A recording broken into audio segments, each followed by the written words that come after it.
tu tablet. Ya puedes dar la bienvenida ahí. Hola, ¿qué tal? Buenas tardes. Ya estamos a nada de comenzar el siguiente episodio y programa de Esperanza para la Familia.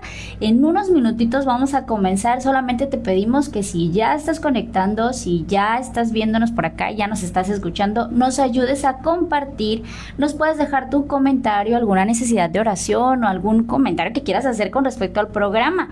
Hoy el tema va a estar intenso. Vamos a hablar de cosas bien delicadas, pero bien necesarias. Entonces, comienza a compartir el programa y deja que vaya también en tu muro y donde puedas ahí hacerlo llegar a tus familiares, a tus amigos. Esta es Esperanza para la Familia. Yo también estoy compartiendo, así que me vas a ver aquí conectado un rato. ahorita comenzamos.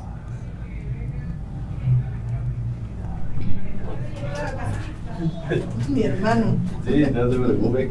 Ya estamos apuntados para la próxima actividad. Sí, ya nos invitaron a venir a cocinar. ¿Qué actividad? ¿Qué actividad? Del comedor, nos está diciendo el hermano Jacinto. Oh, sí, yo qué actividad para. Puedes usar este. También se van a escuchar en la radio en internet. Sí, perfecto. ¿Cómo es que se llama? ¿El caster? Caster. A ver si les mando a uno el link. Bueno. Es el mismo, ¿no? Creo que yo sí lo tengo por ahí. Sí. Creo que ahí lo voy a Es compartir. que como un detalle, pero tenía que. Bueno, ya, el teléfono. Para transmitir. Vamos a comenzar, ya nos estamos poniendo aquí. Gracias a los que ya se están conectando. No tengo visualización ahorita de si ya se están conectando, pero si ya estás dejando tus saludos, bienvenido. Esta es Esperanza para la Familia. Vamos a darle. Sí, ya nos invitaron a venir a cocinar. Ya escucharon que ya nos invitaron a venir a cocinar. ¿Qué podemos hacer? A ver, dennos ideas. Vamos a hacer una tortuga en sangre. ¡Ay! Un platillo choquísimo. Con chaya. Jamás nos No, hay vuelven a una que es invitar. con chaya, ¿no? ¿Te imaginas? Jamás nos vuelven a invitar para que... No, esos hermanos, no, por favor. Bueno, cuando hacíamos talento allá en el Taber los domingos nos tocó hacer tortas y hacíamos las tortas que aprendimos a hacer en Ciudad del Carmen. Sí, tenemos unas tortas de pierna con chorizo y nos salen. Ya voy a empezar, ok, va. Ok, estamos al aire. Muy bien, una vez más estamos el día de hoy, jueves, día 9, ¿verdad? De octubre. Esto es su programa Esperanza para la Familia. Estamos desde la 106.7 FM transmitiendo en vivo a todas las personas que están conectadas a través de Facebook. Bienvenida, Monse, ¿cómo estás? Hola, amor, pues jueves, lluviecita, nos azotó una tormenta tropical por acá. Fue una cosa bárbara. A todos los que están escuchando en la 106.7 FM coincidirán conmigo. Qué cosa asombrosa, llovió como nunca. Este año de verdad que Dios nos ha sorprendido con esta agua, pero bendito Dios, todo bien por acá y pues vamos a comenzar el programa el día de hoy. Quédate conectado, vamos a estar en Esperanza para la Familia, es el programa que tenemos preparado para hoy. Tus servidores con mucho gusto comparten contigo consejos que puedan ayudarte a nutrir tu relación matrimonial, familiar, con los hijos, con tus primos, con tus tías, con todo, y estamos a través de Facebook, pero si no estás escuchando por la radio, aquí quédate conectado. Y el programa de hoy se llama Hombría En tiempos de crisis. Mira pues. Mira que vaya que se están viviendo tiempos de crisis, se están viviendo tiempos de dificultades, tiempos donde hoy en día pues básicamente, ya sea por una cuestión económica, ya sea por una cuestión también de salud, de enfermedad, hay muchas formas, ¿no?, a las que les podemos llamar crisis, pero evidentemente que la crisis más importante que el hombre atraviesa es precisamente el actuar en ese papel de hombre, ¿no? Al que estamos llamados, al que Dios en su perfecto diseño nos proveyó, más bien nos dio la capacidad y muchas de las características que hemos venido hablando acerca de esta serie, porque este episodio forma parte también de una serie llamada La Verdadera Hombría. Y hace 2 episodios, ¿no? Estuvimos hablando acerca de mujeres y niños primero, cómo la figura del varón se levanta por encima de las circunstancias, y la verdadera hombría se ve reflejada en un amor sacrificial, en un amor que es capaz de negarse. Que comienza por la negación, ¿no? Un amor también que se responsabiliza. Estuvimos hablando de todas estas características que el hombre posee inherentes como parte de su desarrollo social y también como esa asignación que Dios le dio. Pero también en el programa pasado estuvimos viendo los enemigos que hay en contra de la hombría, como la ideología de género, el machismo. ¿Te acuerdas de alguno de los otros más? Estábamos hablando de que todas este tipo de situaciones o de corrientes de pensamiento, incluso cuestiones culturales como es el machismo acá en Latinoamérica, vienen a romper totalmente el esquema o la estructura de lo que el hombre debería ser y hacer.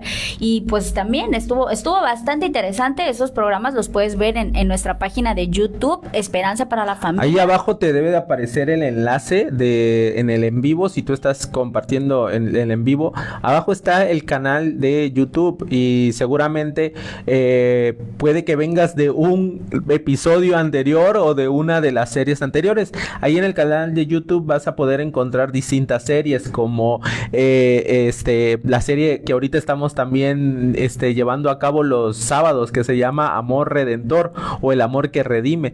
Hay otra serie también muy importante acerca de la restauración, acerca del amor que restaura, ¿no? Pero ese le llamamos serie... Es que comenzó como Entre Sueños y Aflicciones, y luego se convirtió en restauración familiar, así se llama, sí es cierto. Pero también por ahí tenemos otros temas relacionados, como por ejemplo con las adicciones, las decisiones que no son, digamos así, que una vez que las tomas no puedes dar marcha atrás. De hecho, así se llama la serie, se llama Sin Marcha Atrás.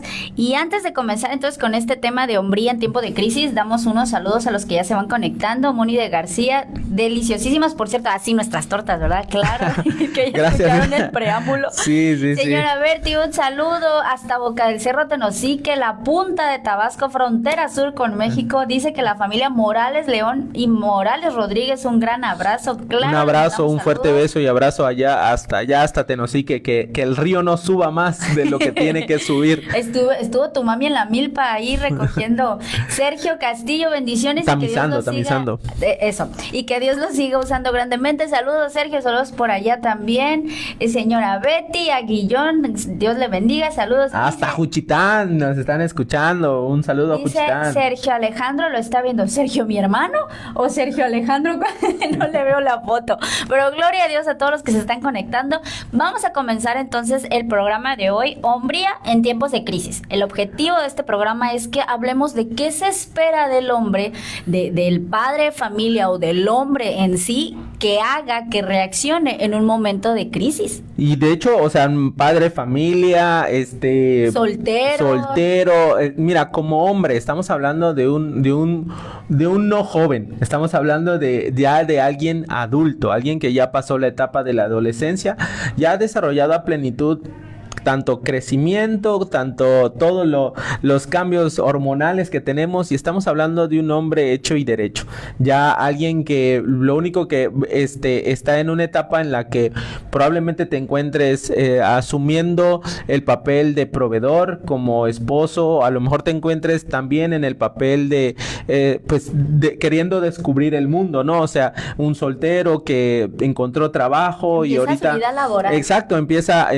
a generar su propio ingreso, y pues también hay otras obligaciones por ahí que se puedan adquirir, ¿no? Pero este episodio lo que buscamos es qué pasa cuando nos enfrentamos a crisis en nuestras vidas y lo que impide llevar a cabo ser hombre, o sea, llevar la hombría a cabo. Y la historia que hoy vamos a hablar es una historia que que tú dices, verdaderamente esto pasó en alguien que la misma palabra te habla de que fue héroe para su nación, te habla de que fue un artista, porque el hombre componía canciones. Es el dueño de las mañanitas de todos los cumpleaños. Exactamente, en cada cumpleaños es nombrado. Estamos hablando de un tipo que venció a un ejército acabando con un gigante. Creo que ya te puedes ir dando idea de quién vamos a hablar. Pero lo más importante de esto es alguien que un profeta reconoció, y está escrito en la palabra, que Dios había hallado a un hombre conforme a su corazón. Y eso es algo tremendamente grande, ¿no? O sea, de resaltar. Y hay esa referencia de Sí. ti, ¿no? Y que esté escrito para la posteridad y para la eternidad. Y la historia que vamos a ver hoy, que se trata de David, ese es el personaje que estamos viendo junto con Betsabe, pues es una historia que cualquiera diría, ¿y por qué está en la Biblia? ¿Y por qué tenemos que exhibir esto que pasó? Porque no pasó, pues, nada bonito en esta familia, pero pues vamos a comenzar aquí. Y si hay algo que podemos resaltar es por qué Dios permite que estas historias estén en la Biblia, porque están como parte de lo que podamos leer, si es la santa palabra de Dios, porque Dios en su misericordia, en su amor y en su soberanía nos va a enseñar a través de los errores y viendo siempre al Dios de estos personajes que no eran perfectos, sino que nos deja ver su bondad, su amor, su misericordia a través de las vivencias que como tú hoy en día y yo podemos tener, pero Dios puede hacer algo en nuestras vidas. Y es que el hecho de que le haya pasado a David no significa que sea motivo para decir, bueno, mira, como a David le pasó y era el hombre conforme al corazón de Dios, pues qué de menos yo, mortal, ¿verdad? Que caigo constantemente, ¿no?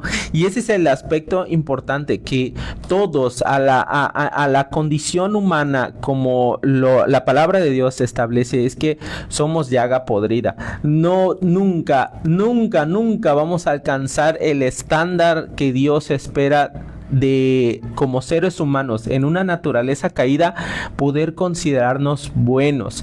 De hecho, hacemos mal y pecamos de orgullo cuando decimos, bueno, yo me considero una buena persona. Es que yo soy buena porque sí, hago buenas obras. No, y de hecho Cristo lo dijo. Porque no le deseo mal a nadie. Exacto, Él dijo, no hay ni uno solo bueno, y te lo está diciendo el Hijo de Dios. Entonces tú vas a decirle mentiroso a Jesucristo. No creo, ¿verdad? Por eso es que nosotros debemos de considerar que nuestros actos y nuestras obras van de la mano acerca de lo que nosotros constantemente estamos alimentando. Y en este caso particular, en 2 de Samuel capítulo 11, hay algo muy, muy llamativo en la vida de David. No solamente digámoslo así, la bola de nieve que se origina a partir de la decisión, de una simple decisión, sino las consecuencias que vienen. Porque cuando tú como hombre tienes que tomar decisiones, y no solamente son decisiones que afectan tu propia vida, sino el entorno al que está tu alrededor, la gente de tu alrededor, tu familia. Muchas veces no vas a medir hasta dónde va a llegar la consecuencia. Uno cree que las cosas que hace, pues ya yo soy, es mi vida, y bueno, la consecuencia pues yo la pago, pero en realidad hay daños colaterales. Eso sí, no sabemos el alcance de esos daños colaterales. Son daños que van a marcar inclusive generaciones, son daños que van a perseguirnos hasta que se cobren la factura de lo que en algún momento nosotros, por egoísmo, por orgullo, por soberbia, por lo que sea que fue una mala decisión, inclinada por nuestra maldad, a eso voy.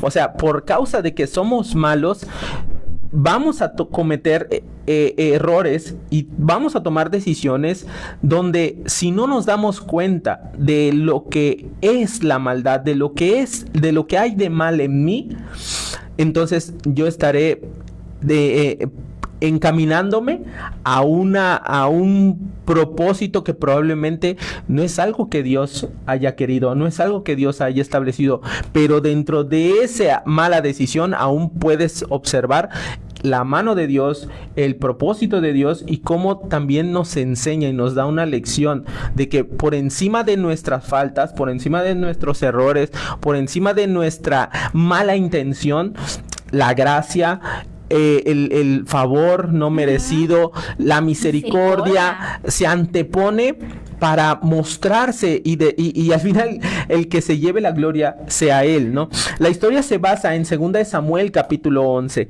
Aquí se narra la caída de el rey David en el aspecto tanto moral como de su familia, de su propia concupiscencia, o sea, el haber satisfecho o el haberle dado la satisfacción a su carne. Y esto también es importante porque a lo mejor tú nos ves por primera vez y tú no tienes ni idea de qué cosa es carne y de qué cosa es pecado ni nada de eso. Pero sí es importante mencionarte, por ejemplo, lo que dice el libro de Gálatas. El libro de Gálatas, capítulo 5, versículo 8, menciona el apóstol Pablo que no debemos andar en los deseos de la carne, sino que caminemos guiados o bajo la guianza del Espíritu de Dios. ¿Esto qué quiere decir? Esto marca una manera de vivir nuestras vidas. Nuestras vidas sin Dios es esa vida que dice el apóstol Pablo, que damos satisfacción al deseo carnal. Y el deseo carnal se disfraza de muchas maneras. ¿Por qué? Porque el disfraz del adulterio es el placer momentáneo sexual. ¿Estás de acuerdo? Sí. Está disfrazado de una buena figura, está disfrazado de un momento asequible o un momento en el cual voy a obtener placer, pero detrás de ese disfraz de placer hay un adulterio que va a consumar un pecado, que va a consumar una maldad. Entonces, ahí en ese sentido, en muchas otras cosas, cuando no tenemos a Cristo en nuestras vidas, no podemos discernir qué es lo bueno y qué es lo malo. No podemos observar en el aspecto espiritual qué es la parte en la que estoy probablemente satisfaciendo mi necesidad carnal, pero estoy llegando a cometer un tipo de pecado. No sé si me explico. Sí, en el sentido de que, pues, tú no estás midiendo las consecuencias, tú estás recibiendo algo en lo natural, pero no estás viendo las consecuencias en la parte espiritual. Y en el caso de David, ¿por qué comenzamos hablando? Porque esto fue lo que pasó en la vida de David. Dice el verso 1, aconteció el año siguiente, en el tiempo que salen los reyes a la guerra, que David envió a Joab y con él a sus siervos, a todo Israel, y destruyeron los amonitas y sitiaron a Rabá, pero David se quedó en Jerusalén. Sí, es importante mencionar en esta parte lo que decías. Dices que hay un tiempo en el cual los reyes salen a la batalla. Era notorio que habían tiempos para la guerra dentro de la región del Medio Oriente. Por lo regular no se peleaba en los tiempos de invierno. Porque eso iba a representar un grado de dificultad para ellos al transportarse, el clima, el movilizar las tropas, etcétera. Ellos tenían asignada la primavera y el verano como el tiempo oportuno e ideal para hacer la guerra. Entonces, estamos hablando de que en el capítulo anterior, en el capítulo 10, David, ya en el contexto en el que está ocurriendo esta historia, David es un rey que ha sido afirmado ya, que ha sido reconocido en toda la región de Israel como el hombre correcto, el hombre que verdaderamente Dios ha puesto como rey, que Dios lo ha respaldado en sus batallas, que a pesar de todas las dificultades que vivió para ser rey, porque estamos hablando de que venimos de una persecución psicópata totalmente por parte de Saúl, el anterior rey. Entonces, en ese contexto, si tú lees las partes final del capítulo 10, el capítulo anterior al 11, vemos cómo Dios ha confirmado a David esta seguridad y esta paz. O sea, verdaderamente en este momento Israel es próspero, por así decirlo. Hay paz contra todos sus enemigos. ¿Por qué? Porque se ha corrido el rumor entre las demás naciones que el Dios de Israel está con David y está con este rey. Y no solamente eso, tienen un ejército poderoso, tienen un ejército que donde ponen el ojo terminan conquistando y no hay quien los pueda vencer. ¿Y por qué te menciono esto? Porque que en ese ejército hay un grupo selecto de David que lo han acompañado durante el proceso previo a ser rey y posterior a ser rey. Vamos a decirle que esta es la Guardia Nacional, es la Guardia Real del rey, los tipos más aguerridos y más preparados en cuanto a términos de guerra y los hombres más fieles que tiene David. Entonces, estamos hablando de un grupo selecto al cual tiene injerencia en esta historia que vamos a continuar leyendo. Entonces, era tiempo de guerra, pero el rey David cometió un pecado muy, muy importante. Y el primer pecado que él comienza teniendo es la ociosidad. En esta parte vemos a un David relajado, un David que dice, yo ya peleé, yo ya hice, es tiempo de guerra, pero no necesito ir a la guerra. Un David que dice, voy a enviar a los demás, y de hecho menciona el nombre de Joab porque era el principal de su ejército y lo manda junto con todos los siervos, y efectivamente ellos iban a hacer la batalla porque a eso se dedicaban y eran buenos en su trabajo. Pero la parte donde menciona, pero David se quedó en Jerusalén, nos hace hincapié de que él debió haber estado en esa batalla. Sí, porque estamos hablando de que no es que necesitara descansar, o es que tuviera alguna situación una de que que le preocupara, no, pues es que nos están atacando por otro frente, no, había una batalla específica que faltaba librar, que no se libró en el tiempo del invierno por las cosas que mencionaste, pero que de alguna manera la batalla anterior, donde Dios confirma a David que los enemigos prácticamente le tenían pavor, le huían, entró en él una omisión, o sea, entró la soberbia y la negligencia. Sí. Y la hombría es precisamente lo contrario. La hombría es ser alguien con lo contrario a negligente es precisamente es alguien diligente. Gracias. Lo contrario a la soberbia es precisamente la humildad. ¿En qué sentido? Claro, el rey David como rey puede tomar la decisión de decir no voy, pero el hecho de ir a la batalla es representarle a tu pueblo, a tus guerreros, a tus soldados. Mira, aquí está el representante de mi pueblo, aquí está el hombre que nos lidera, aquí está el hombre, cabeza. Exactamente, aquí está la cabeza, no nada más nos mandó a morir. Yo veo también un David con un exceso de confianza. Si bien la hombría tiene que tener confianza y seguridad del hombre, no porque tenga la soberbia para resolver las cosas, sino porque tal vez su confianza está puesta en Dios, sino que vemos aquí a un David con el exceso de diciendo, no necesito ir, yo me puedo quedar, no pasa nada si yo me quedo, me relajo, entro en este periodo de ociosidad y yo simplemente ya hice, ¿no?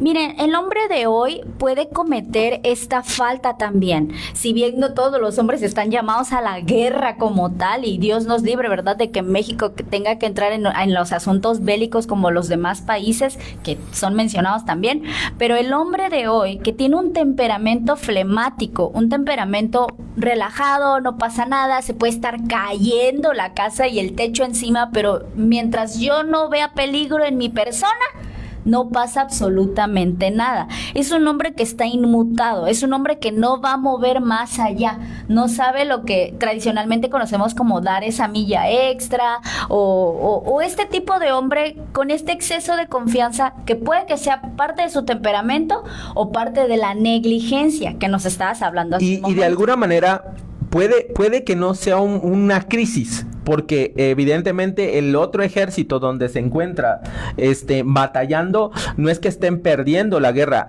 es un territorio, es la continuidad, y es un territorio que seguramente va a estar asegurado, pero no por el hecho de que va a estar asegurado o por el exceso de confianza dejas de hacer tus obligaciones, dejas de hacer tu responsabilidad. Ese es el punto, como dices tú, este tipo de temperamentos del hombre, donde esperan hasta la última situación, esperan hasta el último minuto para actuar, evidentemente es un problema en contra de la hombría, porque están esperando que otros resuelvan la situación, cuando la figura, la persona que él representa, que es el rey, que es el máximo, la máxima autoridad y que representa el mejor guerrero, o sea, estamos hablando en forma de representación, la figura que representa a David. Muchas veces nosotros como hombres hacemos eso, dejamos que el ejército pelee, dejamos que la mujer resuelva, dejamos que mamá resuelva, dejamos que papá resuelva, dejamos que el suegro resuelva. Mis hijos ya están grandes, ya no necesitan mi ayuda, ya se casó, ya hizo su vida, no me voy a meter, no voy a hacer nada. Oye, pues estás viendo que tu consejo puede ser oportuno en la vida de tu hijo recién casado o casado, no sé, que tu consejo puede ser oportuno en la situación de tu muchachita adolescente, ¿no? O sea, donde ya el hombre dice, ya hice, yo ya trabajé. Yo me imagino esta escena de un hombre llegando a su casa de, ya trabajé, ya hice lo mío, toma el dinero, está la comida, ya fue la quincena, ya te di todo, ahí nos vemos. Me pongo a ver foot, ¿no? O me pongo en la red social o béisbol o lo que quiera, no vamos a tirarle a los futboleros nada más. Pero ¿es esa relajación o es ese exceso de confianza? Es ese exceso de confianza, y como dices tú, donde el exceso de confianza te lleva a la negligencia. Te conviertes en negligente al no asumir la responsabilidad que te toca. Aún el hecho de estar ahí parado, aún el hecho de ser el quien da órdenes, pero evidentemente es tu responsabilidad. Joab, que es su segundo en ese ejército, es quien ahora asume esa responsabilidad o esa figura de llevar a cabo esa invasión o ese proceso de guerra, ¿no? Pero en realidad Joab a esas alturas se puede equivocar y probablemente pueda cometer situaciones que lo lleven a hacer algo que en la mente de David, igual y estando ahí presente, no las hubiera hecho. Por eso muchos problemas en la familia, en casa, ocurren porque el hombre se desinteresa, se vuelve negligente, no asume esa responsabilidad. ¿Y quién termina resolviendo? La mujer. Ajá. O sea, pues, y la mujer con todo derecho le dice, es que tú no estabas haciendo nada, es que no hiciste nada por esto. Mira, yo al ver que no te movías, yo al ver que no te preocupó, yo al ver que no te importó, pues yo agarré y hice esto. Y vemos un montón de mujeres sobrecargadas, sobreexplotadas, sobreestresadas porque están haciendo la labor de papá y mamá dentro del hogar, porque están haciendo la labor de dos personas cuando pudiera ser un trabajo en equipo. Toda la carga está recayendo sobre uno de ellos, que en este caso el hombre, al no asumir, pues va sobre la mujer. Sí, cosa distinta fuera que Dios le hubiese dicho a David, quédate, no vayas. Pero no es el caso. Pero no es el caso. Estamos hablando de que él voluntariamente, por negligencia y por ociosidad.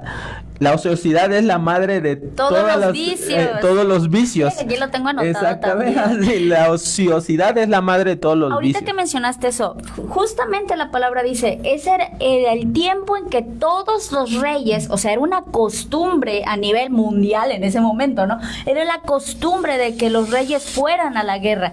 Hoy en día, lo que quiere esta corriente de la cultura que estamos viviendo, la sociedad de hoy en día, es acabar con todas esas costumbres, creyendo que aboliendo lo anterior, imponiendo nuevas ideas, entonces va a mejorar la sociedad. Pero entre más responsabilidades le quitemos al varón en su función como hombre dentro de la sociedad, más problemáticos van a ser las familias, porque tanto el hombre en su rol está desempeñando una función buena, ideal y para la que fue diseñado, a como también la mujer. No hay que usurpar roles, porque ahí es donde viene el problema.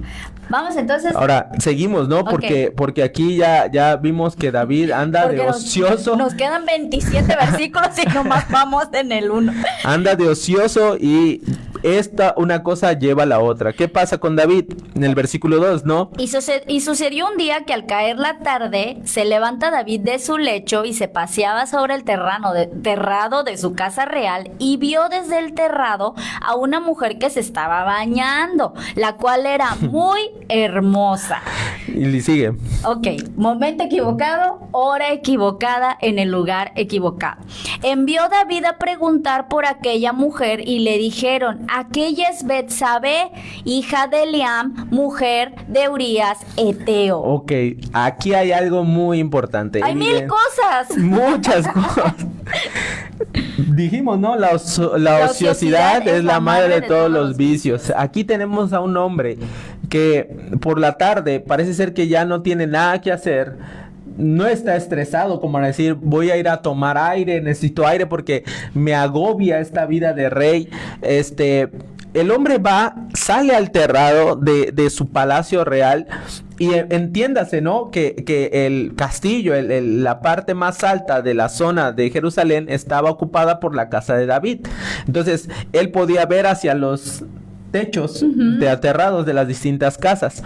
Esta mujer que él observa es una mujer que no es cualquier mujer, de hecho es una mujer de la alta sociedad. De la alta sociedad. Betsabé era hija de Eliam. Eliam y su padre era Aitofel. Ellos son Eliam es parte del grupo selecto de los guerreros de David. O sea, era como que los muy, muy, muy cercanos a David. Eran de esta guardia real. Ándale, esa. Y su abuelo de Betsabé era consejero de David. O sea, era, la nobleza, era parte de la nobleza, ¿no? Como así decirlo. Ahora, pero estamos hablando de que cuando David pregunta por ella, no es que él va a preguntar, aquí ya involucra a más personas dentro de un plan que él tiene en mente. Imagínate esa escena, él está viendo desde la terraza en la casita roja, a ver, ¿quién es esa mujer? Y todos los que se tuvieron que enterar en ese momento, todos los involucrados, para que supieran quién es la de la casita roja. Aquí ya hay cabos, pues. Aquí ya hay cabos que empiezan a preguntar, imagínate, oye, tú eres el guardia que tiene aquí la lanza, ¿no? Estás cuidando, estás custodiando, y de repente te llega el chisme y te dice, oye, el rey mandó a preguntar allá por la casa de allá, ¿quién vive allá? Pues es Betsabé. ¿Y quién es Betsabé? Pues Betsabé, pues ¿cómo no la va a conocer? Si es la hija de Eliam. Es la hija de Eliam que tiene pues le sirven en la guardia real. O sea, es su esposo es Urías, el Eteo, el que también está en la guardia real. El padre de ella también es de la guardia real. Y si no se acuerda, pues dile que su abuelo Aitofel es el consejero que sabe para que lo ubique. Ok, bueno, entonces con santo y seña le dijeron a David quién era Betsabé. Y no quedó desapercibido el hombre de que Betsabé era casada. Ahora, la pregunta aquí es, ¿por qué? ¿Cuál es la necesidad de David de conocer esa información? ¿Que acaso David es un hombre soltero dispuesto a conquistar una mujer? ¿Tiene necesidad David porque de alguna manera no hay quien sacie su necesidad fisiológica como hombre? No, a estas alturas David ya es un hombre casado. Ya es un hombre... Y no con una. Ya tiene a Abigail. Exacto. Ya tiene a Mical. Ya tiene a Irnoram, la de Jezreel. La tercera o sea, el hombre tiene 3 esposas. Y estamos hablando de que hay una posibilidad de que que logro ver con mis ojos humanos, a mi vista, a mi parecer, no solamente estoy viendo a alguien que probablemente en el momento yo no busqué verla, yo me pongo en los pies de David y digo, pues desgraciadamente a la hora que yo subí al techo o al tejado o al balcón, pues la mujer se estaba bañando, ¿verdad? Y resultó que pues estaba bañando y probablemente... Y dice que era muy hermosa. Sí, pero a lo que voy es que el hecho de que sea hermosa a los ojos de David no significa que David le diera derecho a indagar más en ello. Y ahí es la parte donde vemos el siguiente pecado. O sea, la ociosidad llamó a la impulsividad y lujuria. ¿Por qué? Porque muy bien David pudo haber dicho, bueno, no fue mi intención voltear a ver y de repente ver que ahí está ella bañándose, ¿no? Y probablemente mis ojos la están viendo, pero él no supo controlar. No desvió la mirada. Él no supo buscó decir apartarse no. del momento. Él no supo mantener un corazón donde pudo haber guardado esa imagen solamente como un recuerdo o solamente como un accidente. Él decidió voluntariamente indagar más sobre ella, porque ese pensamiento que entraron a través de sus ojos le dieron rienda a la carne que, llamada y impulsiva a saciarse, él es movido a eso. ¿De qué manera? Que las 3 mujeres de David que ya tenía satisfacían el deseo sexual, pero ni 1000 mujeres que hubiera tenido iban a satisfacer la lujuria que tiene la carne. Y ojo, como varones, también a las mujeres, pero pasa más en el caso de los varones.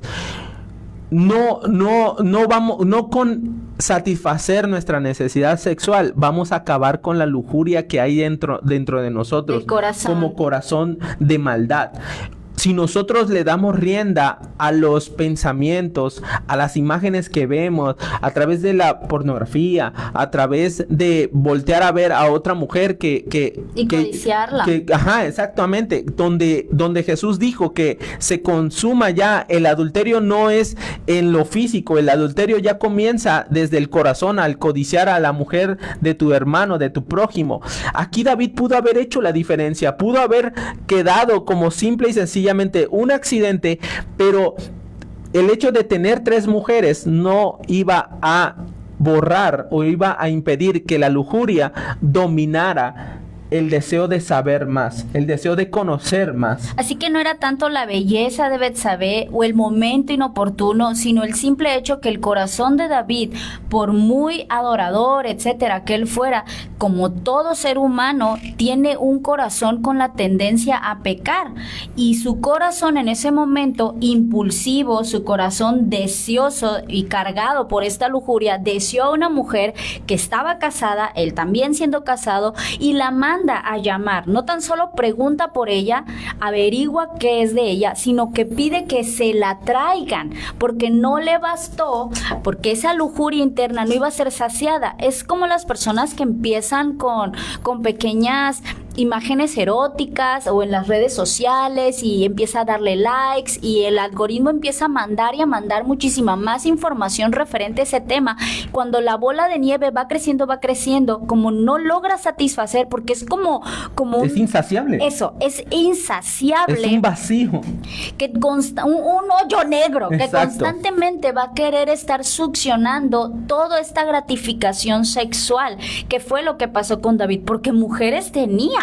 O sea, ¿cuál era el problema realmente? No, y aquí lo grave es que nosotros caemos muchas veces en esto que David cae, porque no nos satisface lo que Dios nos ha dado. Uh-huh. Dios le dio ya 3 esposas y Dios le permitió con una de ellas generar un vínculo de amor y de confianza, de cariño entrañable, ¿no? O sea, ahora, como tal, no es que Dios se las haya dado porque Dios apruebe la poligamia, pero mi esposo se está refiriendo a que esposas tenía. Claro, porque en ese sentido, como dices tú, no es que él quisiera que tuviera muchas esposas. De hecho, las muchas esposas no iban a acabar con la lujuria. La prueba está que años más adelante, cuando naciera su hijo Salomón llegó a tener más de 1000 mujeres. Sí. Y las 1000 mujeres tampoco saciaron la lujuria de Salomón. Entonces, llevándolo inclusive a que se desviara el corazón de Salomón. Por lo tanto, no es cuánto podemos acaparar o cuánto podemos tener o decir, no pasa nada.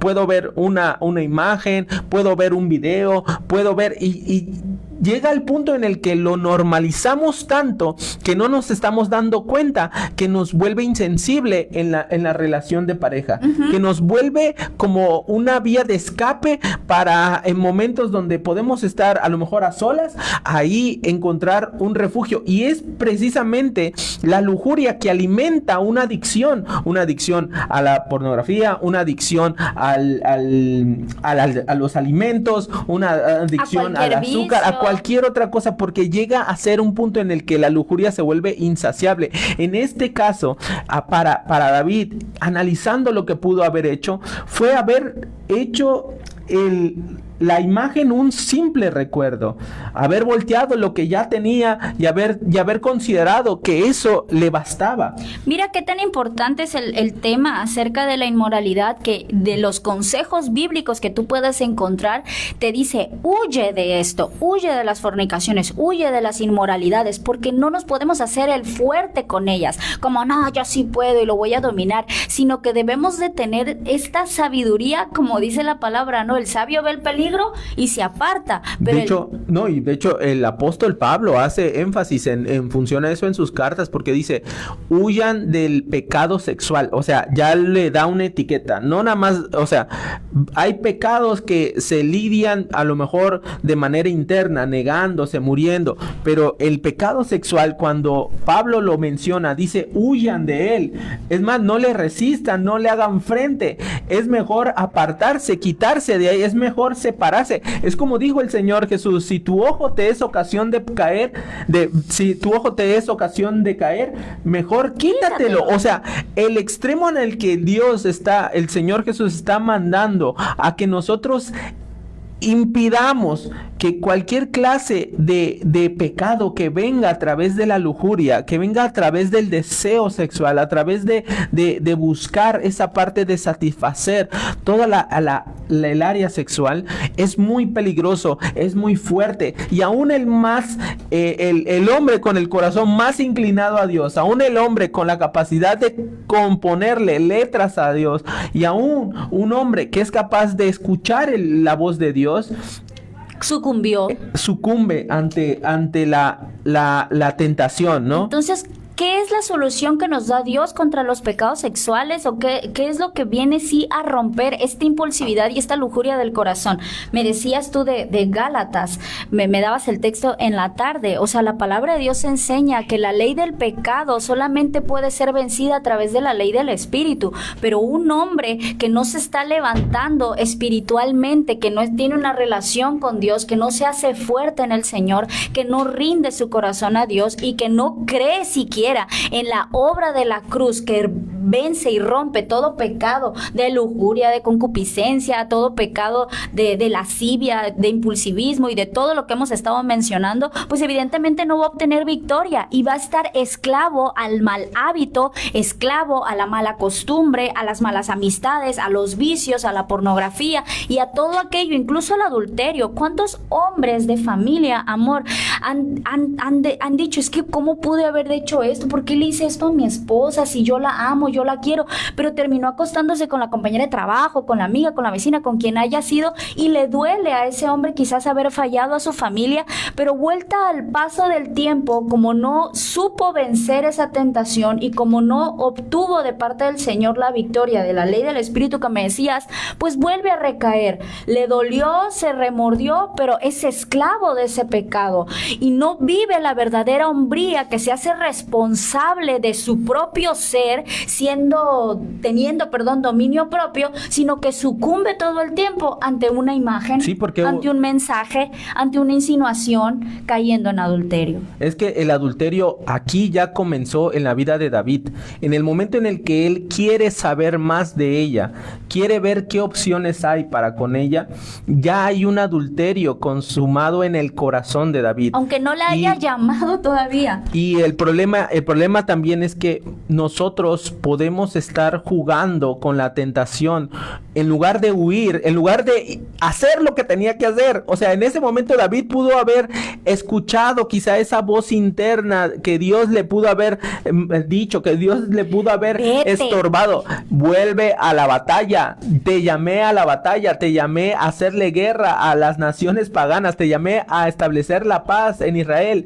Pero muchas veces cuando estamos en esa condición y en ese estado vulnerable, en darle y facilitarle a la carne todas las cosas, créeme y tenlo por seguro, que si no arrancamos de raíz de esos problemas, si no desinstalamos el programa a donde acudía como el que nos suministra esas imágenes, si yo no me salgo de aquello que en ese grupo, o si no me elimino completamente las cosas, porque hoy en día es muy fácil, ¿no? Y hablando específicamente de ese tema, programa, pero si tú estás viendo que una relación te está insinuando otra cosa, te está llevando al punto donde el exceso de confianza está pasando a otro aspecto, oye, pues si no eres tú quien pone el límite, tarde o temprano la tentación te va a absorber, la tentación te va a llevar, ¿no? Me gustó mucho esa frase que dijiste porque justo es el consejo de Efesios antes de pasar al siguiente verso donde dice no participes en las obras infructuosas de las tinieblas, o sea, no proveas, también hay otro texto que dice para las cosas de la carne, y más adelante dice mira con diligencia cómo andas, mira cómo vives, no vivas como necio, sino como sabio, aprovechando bien el tiempo. Si David hubiera aprovechado bien el tiempo, evidentemente esto no le hubiera ocurrido, porque en el verso 4 él proveyó para su carne, él quiso saber más del asunto y mira cómo resultó. Regresamos a... No, sí, de hecho, o sea, ya que le dan la información, le dicen, mira rey, ella es mujer de Urías, el Eteo, número 1. ¿Ubicas a Urías? Sí sé quién es Urías. Pues es su marido. Bueno, ese es su marido, pero acuérdese, ella también es hija de Eliam. Eliam lo ubica, ¿verdad, señor? También está en su escuadrón SWAT especial en la Guardia Nacional, la Guardia Real, perdón. Y pues el abuelo, pues es el señor, ¿cómo se llama el abuelo? Aitofel.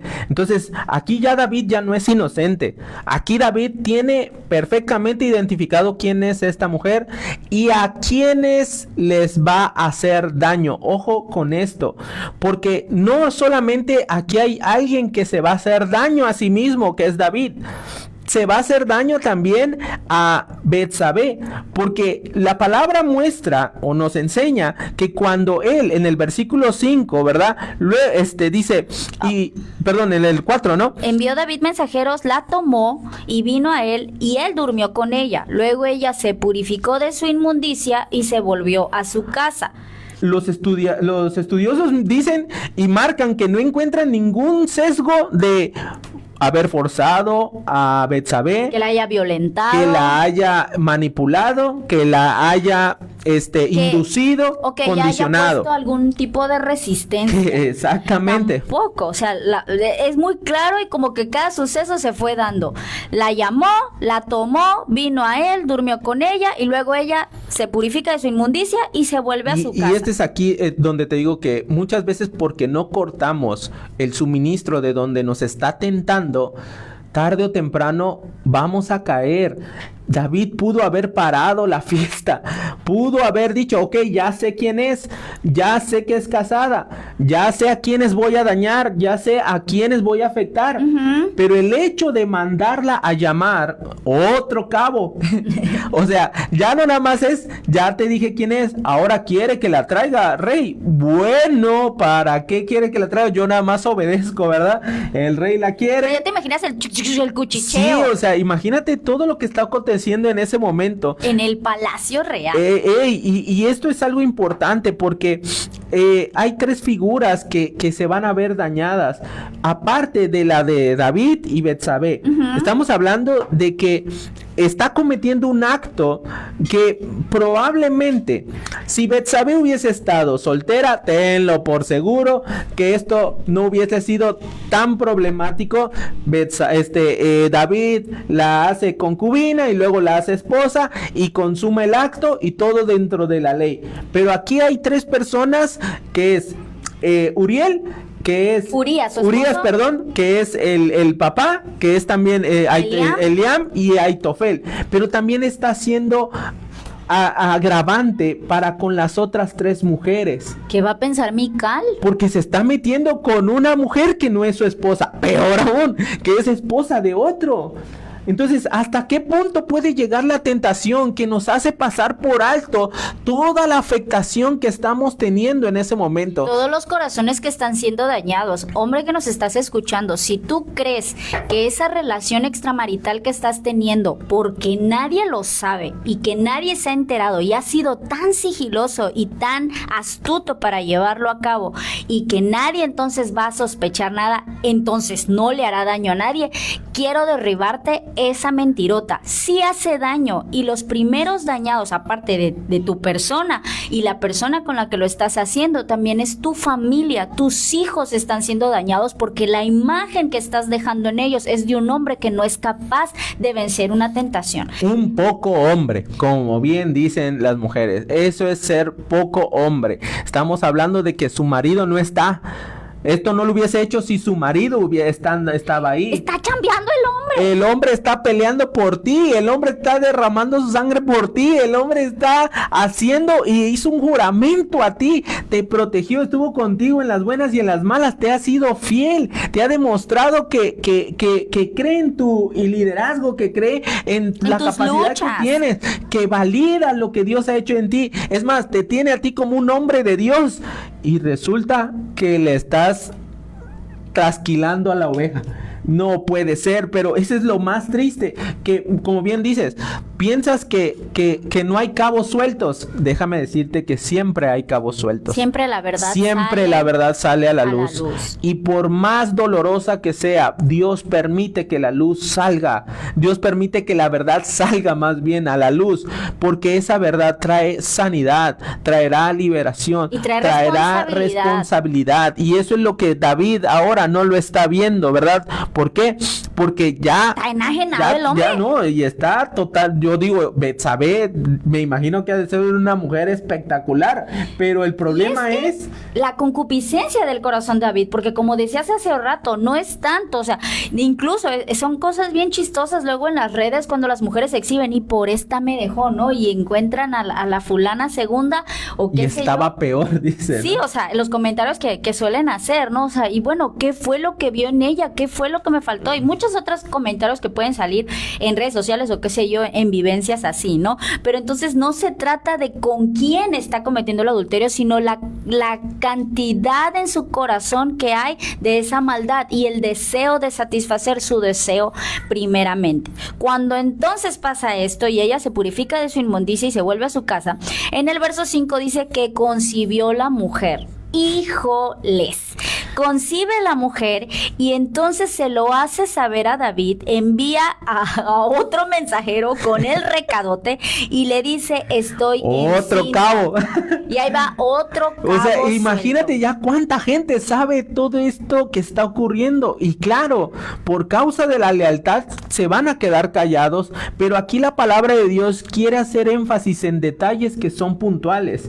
Cuando menciona que ella fue a hacerse el ritual de purificación, es porque justamente ella, teniendo o no teniendo relaciones con David, se entiende que venía saliendo de su periodo. Entonces, eso correspondía a que, como toda mujer judía, tenía que ir a hacer su ritual de purificación posterior a estos días del periodo. Entonces, aquí queda bien claro que el hecho de que ella quedara encinta, solamente la única posibilidad era precisamente porque se había metido con David. Pero ¿cómo explicarle al marido que está ya peleando en la batalla? Estamos hablando que probablemente ella se dio cuenta a los 2 meses, ¿verdad? ¿Cuánto tiempo tuvo que haber pasado? 2 meses tuvo que haber pasado. Allá está el hombre peleando, porque sudando, el primer mes y hay retraso. Hay un retraso. Y dices, no, pues igual, y no me estoy alimentando bien. Pero si era regular, ay. Híjole. ¿Te imaginas la carga emocional que se cargaba Betsabé en ese momento?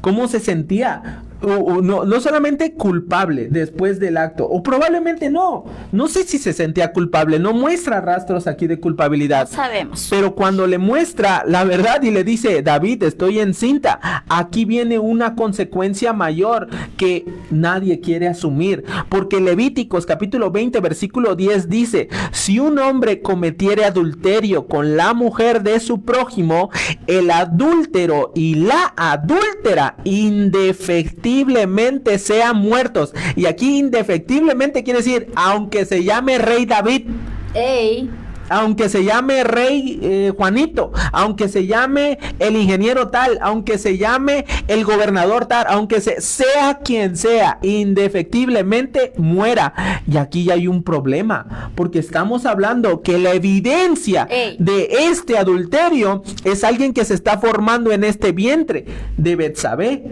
Entonces, ella se lo hace ver con tal motivo, con tal preocupación de que, David, ¿qué vamos a hacer? O sea, tenemos un problema serio, o sea, tenemos un problema de muerte, literalmente. Obviamente sí tuvo que pasar un tiempo y David elabora un plan, pero ese plan, podemos decir, es un plan astuto, es un plan de un corazón malvado, porque creo que a partir de ese momento, cuando te estalla en la cara la bomba, es cuando tienes dos oportunidades. La crisis se reventó.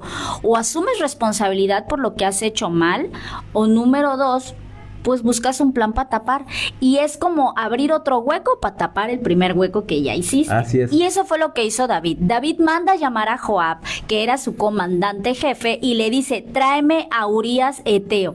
O sea, tráeme al esposo de Betsabé. Jálatelo de vuelta, pero hoy mismo, hoy te lo traes de Urías vuelta. llegó a él y le preguntó por la salud de Joab, llegó al palacio. Urías así como que, ¿qué pasó, rey? Dígame, rey, ¿para qué me necesita, no? O sea, ¿qué pasó, rey? Dígame. Y el hombre todavía, o sea, David, en esta... Es que es increíble. Es una... Porque puede atacar el problema de raíz, pero en el lugar de eso empieza como a ir por las ramas. O sea, ¿te imaginas David en ese momento asumiendo esa hombría y diciendo, perdóname, hermano, porque me metí con tu mujer? Merezco la muerte. La canción de salí ¿Cómo? con tu mujer, la que le dice, ¿no? Le empieza a cantar la de Don Omar con el otro, es el que Ayúdenlo, de la bachata, y le dice que Romeo. salió con su mujer, se Sale metió con tu su mujer.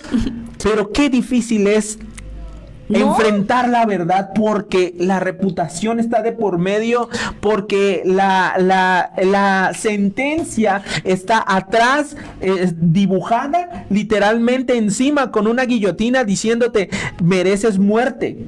Sí. Mereces muerte por lo que hiciste. Y como viene la consecuencia, ¿qué es más fácil?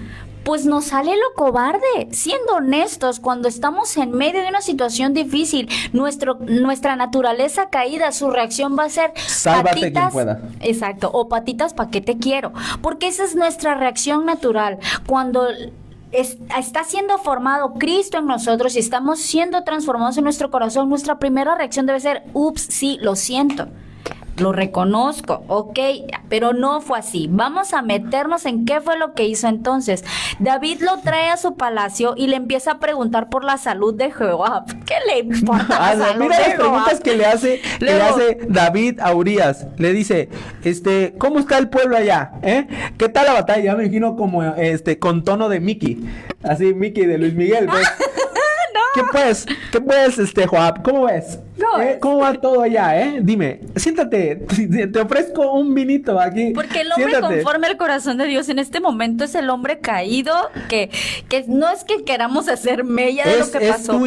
Es tú y yo cuando no tenemos la valentía de enfrentar nuestra realidad, de enfrentar la consecuencia, de hablar de frente y decir, ¿sabes qué? Me equivoqué, ¿sabes qué? Perdóname, ¿sabes qué? Hice mal. Porque el don del arrepentimiento, y este es muy importante, el don del arrepentimiento es un don que solamente Dios lo puede dar. Entonces, si tú tienes algo que dices, es que no puedo salir de este pecado, es que me cuesta trabajo dejar esta relación ilícita, me cuesta trabajo, por favor, clama al Señor, dile, Señor, dame el don para arrepentirme, dame ese regalo. Hazme ver la realidad de mi maldad, hazme ver lo malo, hasta dónde alcanza. Aunque eso signifique que me explote en la cara, como le está pasando a David. Apelo a tu misericordia, Señor. Esta es la manera en que va a terminar mi reinado, no lo sé. Tal vez pero aquí te pido que extiendas tu mano. Aquí ya no quiero embarrar más la mermelada, ya no quiero que esto se extienda peor. Pero no, el corazón orgulloso de rey, de posición, solamente hace que sea cínico para con el que ha sido, con el que ha dañado, ¿no? O sea, y todavía le dice, no, mira, todo bien, entonces qué bueno que estás aquí. Oye, vete a tu casa, lávate tus pies y vete allá a tu casa, no te preocupes. Has peleado muy bien, me dan informes de que eres de los mejores que han peleado, te mereces descanso con tu familia, pasa con tu familia, no te preocupes. Pero bien que ya le pusiste los cuernos de venado, le canta, o sea, los mismos guardias, ahí pasaba el pobre Urias, y no le digan en la esquina, el venado, ahí salió la canción, triste, pobrecito Urias. Desciende a tu casa, lava tus pies, tranquilo, la guerra puede seguir, no pasa nada. Urias, vete a tu casa. Saliendo Urias de la casa del rey, le fue enviado un presente de la mesa real, pero es que está el regalote, ya le mandó el regalo. Por eso es que luego en las redes sociales sale que ya las mujeres empiezan a sospechar cuando el hombre anda en malos pasos, porque ya empiezan como a regalar cosas. Como que empiezan a soltar dinero cuando antes no soltaban. Nada. Como que empieza, mira, aquí tú tratas de ver cómo David quiere enmendar una culpa que carga. Pero las culpas solamente se enmiendan con la verdad.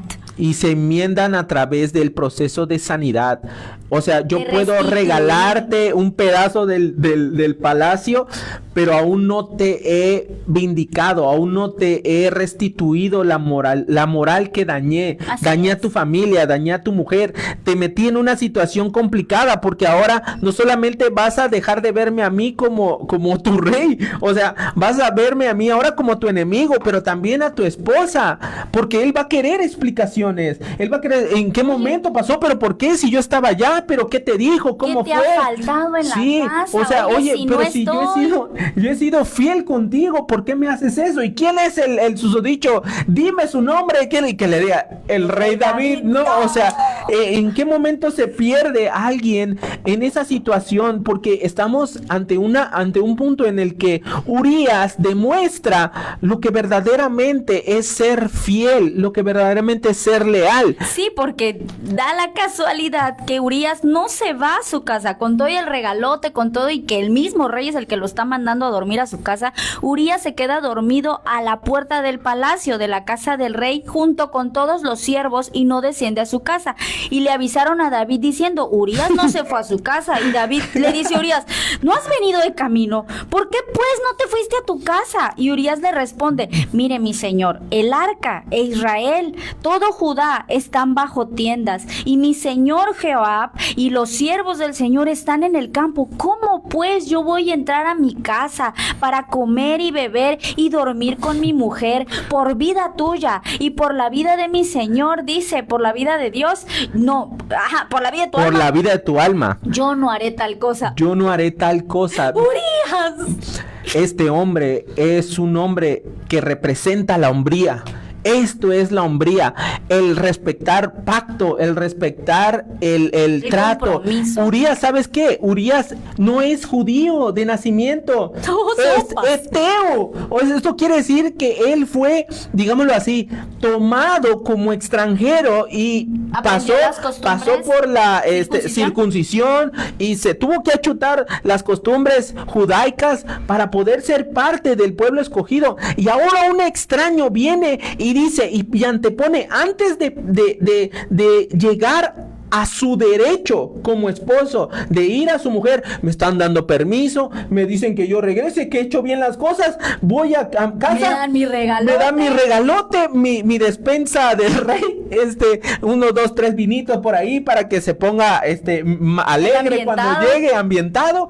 Y resulta que este hombre tiene por principio ¿El servicio? No, tiene por principio estas bases del judaísmo que no nació con ellas, pero las adquirió con el tiempo, con tal de permanecer fiel a este hombre que lo ha traicionado sin saber que lo ha traicionado. O sea, Urias, de acuerdo al mandamiento de la ley, él no podía irse a su casa si venía de guerra, tenía que pasar un proceso de purificación. Por eso es que él dice, ¿cómo yo voy a estar tranquilo sabiendo que mis compañeros de batalla, mi general y usted mismo que está aquí, yo no podría disfrutar de lo que he ganado, honestamente, de lo que tengo derecho, porque mi convicción como judío, a pesar de ser extraño, me dice que yo permanezca fiel en lo que estamos haciendo. Que es tiempo de guerra. Que es tiempo de guerra. Y que a la guerra me debo. Cosa que David vemos que al principio pues no tuvo ese carácter. Acto seguido, David dice, tráiganme Urías otra vez, y que le pone la borrachera de su vida. Dice la palabra que se quedaron hasta, le dijo, quédate hoy y mañana te despacharé. Y se quedó Urías en el palacio aquel día, y el siguiente también lo convidó a comer David y a beber hasta embriagarlo. Y él salió a la tarde a dormir en su cama con los siervos de su señor. No se fue a su casa. ¿Qué estaba buscando David? El plan maestro de David es que Urías se acueste con su mujer para que cualquier cosa de ese niño se lo encareten a él, y mío no es. Ese es el plan que David tiene. David le está diciendo, vete a tu casa, duerme con tu mujer, anda, celebra con ella para tapar lo que nosotros hicimos. Eso es lo fuerte, porque entonces esta impulsividad que llevó a David lo está haciendo, como yo te decía al principio, de un hueco tapando otro hueco, y abre otro hueco para tapar ese hueco, y es mentira sobre mentira sobre mentira. Urías no se va a su casa, señores, les adelanto. Urías se no queda. Se va. Ya lo emborrachó, y ahora ¿cómo lo levantas de ahí? Se queda dormido con los siervos, ¿no? Pero esto es lo interesante, que los siervos también están preocupados, porque son los siervos que le avisan a David. David, nomás no se fue, se quedó aquí, Urías, ¿qué vas a hacer? Acto seguido, David manda a llamar a Joab y le envía una carta, envía una carta a Joab. A través de Urías. Aquí hay algo importante, porque esta carta, aquí es una carta escrita con puño y letra por David. Tradicionalmente tú tienes a alguien que escriba una carta para eso, y tienes un protocolo para hacerla llegar. Por algo estaban los escribas. Pero en esta ocasión David con puño y letra le escribe a Joab, su general, diciéndole un encargo especial para con Urías. Poned a Urías al frente en lo más recio de la batalla y retírate de él para que sea herido y muera. Aquí no hay disfraz, aquí ya está siendo totalmente puntual en lo que quiere, pero aquí ya ves a un David desesperado. El plan no va a funcionar. Definitivamente este hombre no se va a meter con su mujer. ¿Qué hacemos?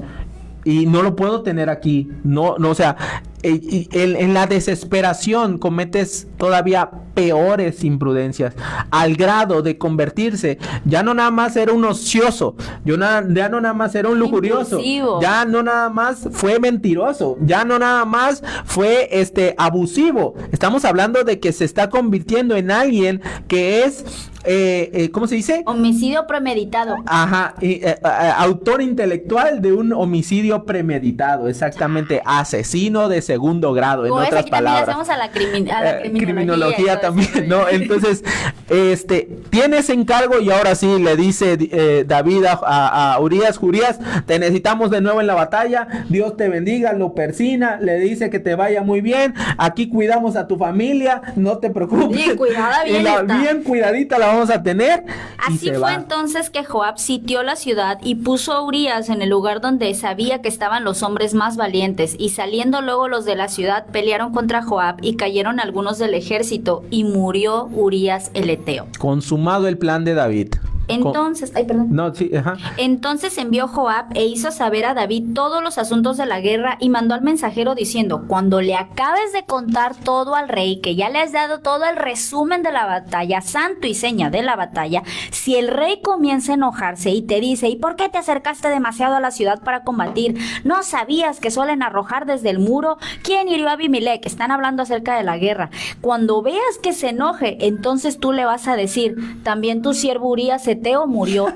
Como que es que esta escena la verdad está comiquísima, porque el rey va a reaccionar: ¿y por qué no hicieron esto? ¿Y por qué las tropas si no llegaron? ¿Y que pero no si sabías tú cuántas veces no nos pasó? Porque le da una anécdota, le cita una anécdota pasada de cuando lo hicieron, o sea, pero me encanta porque el Joab le dice: cuando ya se ponga sin neuras, tú nada más dile: Urías se murió.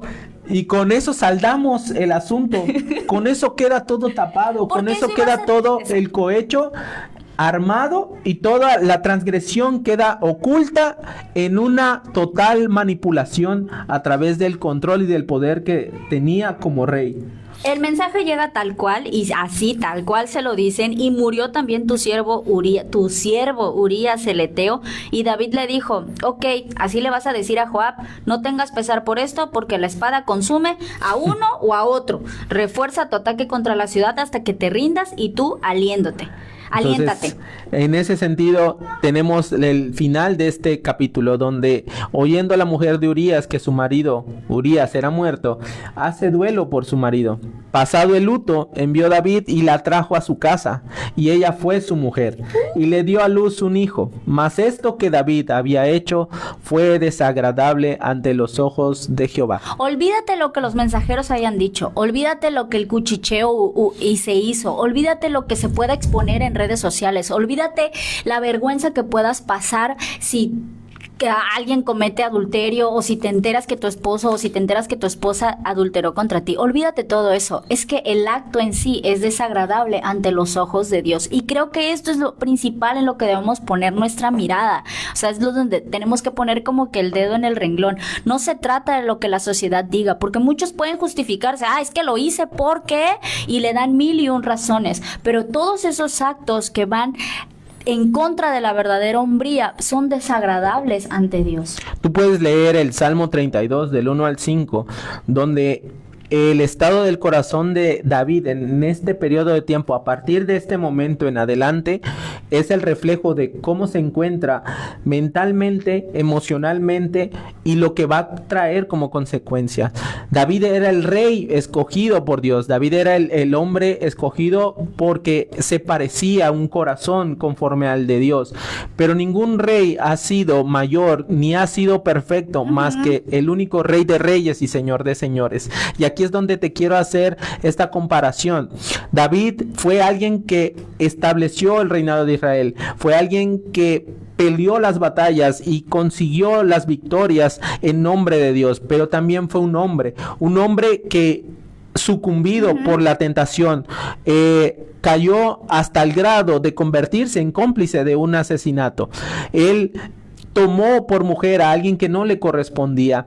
Y en el próximo capítulo que vamos a tener, el capítulo 12, y en el episodio siguiente, vamos a entrar de lleno en la reacción de un corazón que debe de comportarse como verdadero hombre. Cuando somos confrontados, cuando se nos dice la verdad, cuando somos expuestos ante nuestra maldad y a nuestra iniquidad. Porque esta historia no queda nada más aquí. El Salmo 32, en el versículo 5, David menciona esto. Dije, confesaré mis transgresiones a Jehová, y tú perdonaste la maldad de mi pecado. En el Salmo 32 muestra que David se encontró bajo intensa condena durante este tiempo, y que todo el gozo de su vida se evaporó. David estaba en una terrible posición donde tenía demasiado pecado en él como para estar feliz con Dios, pero demasiado de Dios en él como para estar feliz en el pecado. Esta situación que lo va a llevar a entender y a alzar sus ojos y decir, bienaventurado aquel cuya transgresión ha sido perdonada, entender el proceso de la restauración, entender el proceso de la sanidad, pero también entender el proceso del juicio, entender el proceso de la misericordia, porque todo esto Dios se lo va a enseñar a través de lo que va a vivir. Quiero recordarte que el único que es capaz de perdonar nuestras transgresiones, el único capaz de perdonar nuestro pecado, el único capaz de hacernos verdaderos hombres, verdaderas mujeres, verdaderos seres humanos que asuman la responsabilidad de nuestro pecado es Cristo, porque Él no renunció a la paga de nuestro pecado. Él, cuando tuvo la oportunidad de que Dios interviniera y quitara de en medio todo el peso, toda la consecuencia y toda la paga de nuestro pecado, Él oró de esta manera: Señor, si es posible que pase de mí esta copa, hazlo, pero no se haga mi voluntad sino la tuya. Jesucristo siempre asumió la responsabilidad, cargar con nuestro pecado, hacer de su cuerpo una exposición gráfica, grotesca, una exposición de toda nuestra maldad, para que tú y yo fuéramos redimidos a través de su sangre y a través de reconocer esa obra de Cristo en la cruz del Calvario. Por eso te invitamos a que si tú eres un hombre con estas debilidades, con estos problemas de lujuria, con estos problemas de la carne, que no puedes salir de esas cuevas oscuras, no puedes salir de la avaricia, no puedes salir de aquello que la carne te impide salir y te tiene amarrado, clama a Cristo, porque en la ley del Espíritu de vida tienes esa victoria sobre el pecado, y solamente a través de Cristo y en un nuevo nacimiento, a través de la obra del Espíritu Santo, tú puedes decirle no al pecado, porque el pecado ya no tiene más potestad y más poder en tu vida. La nueva vida en Cristo nos da libertad y nos trae salvación, nos trae sanidad, redención, y nos trae liberación de toda atadura y de toda cadena que el enemigo pone en nuestras vidas. Esa es la invitación que te queremos hacer. No te olvides de la segunda parte de este episodio, que se llama La hombría en tiempos de crisis. Damos la lectura de unos últimos mensajes. Dice, buen mensaje, que Dios les bendiga. Gracias, Ponciano Samaniego Hurtado, Dios te bendiga hasta allá donde quiera que nos escuches. Urias era un hombre de códigos, correcto. Saludos, un abrazo con cariño y bendiciones para ambos. Saludos a Juan Carlos Hernández, Dios te bendiga hasta allá, hasta Nacajuca. ¿Qué más por aquí? Saludos, excelente programa, primo, Dios te bendiga. Saludos hasta Tenosique, a Pablo. La canción era de Don Omar, así es, de Don Omar. Dice, cuando no renunciamos a nuestros pensamientos humanos, que es carnal, es seguro que pecaremos, correcto. Por eso es que tenemos que caminar en el Espíritu. El hombre que es verdaderamente fuerte es el que sabe dominarse a sí mismo. Amén. Saludos a los pastores también, a los pastores de aquí, de la Iglesia Rescate de Dios. Esto fue su programa Esperanza para la Familia. Recuerda que tienes un espacio aquí donde puedes congregarte en la Iglesia Rescate de Dios los domingos. Hacen su servicio 10 de la mañana en el barrio Espinal, calle Avenida del Trabajo. Aquí te esperan con mucho gusto, te recibe la familia Rescate de Dios. Y si estás o radicas por Tehuantepec, te esperamos este próximo domingo a las 10 de la mañana en la misión del Tabernáculo, ahí en el fraccionamiento Yengola. Allá tienes también lugar para recibir con gratitud. Saludos a todas las personas que estuvieron conectadas también acá por el enlace de Rescate de Dios. Recuerda, nos vemos el próximo jueves. ¡Ey! Y nunca olvides que siempre habrá esperanza para la familia. Ayúdanos a compartir. Si no te has suscrito, suscríbete al canal de YouTube. Esperanza para la Familia. Comparte este enlace a ese hombre que lo necesita escuchar. Dios te bendiga. Adiós. Y adiós, papus. Ay, mi Beto.